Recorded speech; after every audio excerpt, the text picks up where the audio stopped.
નરેન્દ્ર મોદીની વિશાળ જનસભા 25 August Nikol Khodaldham ground ખાતે આયોજન થઈ રહ્યું છે. તેના ભાગરૂપે તડામાર તૈયારીઓ ચાલુ છે. એક પ્રવચનમાં રાજ્યના મુખ્યમંત્રી શ્રી ભૂપેન્દ્રભાઈ પટેલે પણ જણાવ્યું હતું કે કોઈ નેતા આવે ત્યારે કેમ સર્વિસ આપવામાં આવે છે, એવું ન કરતા કાયમ સર્વિસ આપતા રહો. જો અહીંયા હેલોજન પણ લગાવવામાં આવ્યું છે. રાત્રે આખો નજારો અલગ હશે.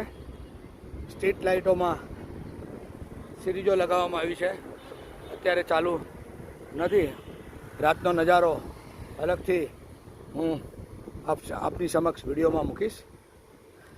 તમે જોતા રહેજો.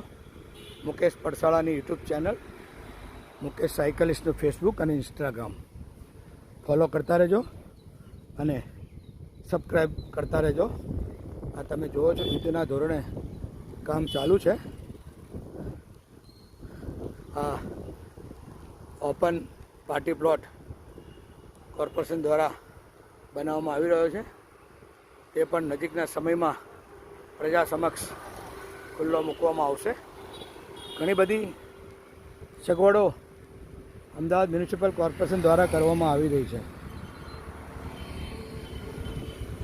સાથે સાથે મેં કીધું એમ Rahul Sharma municipal assistant commissioner હતા તે વખતે જે કામ થયા તે કામ પછી અટકી ગયા. એટલે નિકોલવાસી તરફથી મારી નમ્ર વિનંતી છે કે તેમને નિકોલ વોર્ડમાં પાછા લાવવામાં આવે, જેથી કરીને વિકાસના કામો જે અટકી પડ્યા છે તે ફરી ચાલુ થાય.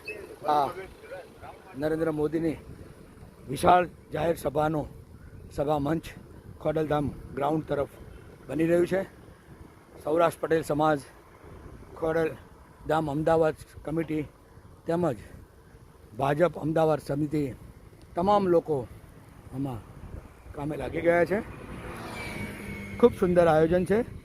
સૌને આ વિશાળ સભામાં પધારવા હાર્દિક આમંત્રણ પાઠવવામાં આવ્યું છે. તો સૌ પધારજો અને રૂબરૂ આવીને નિકોલની કાયા પલટ જોતા રહેજો.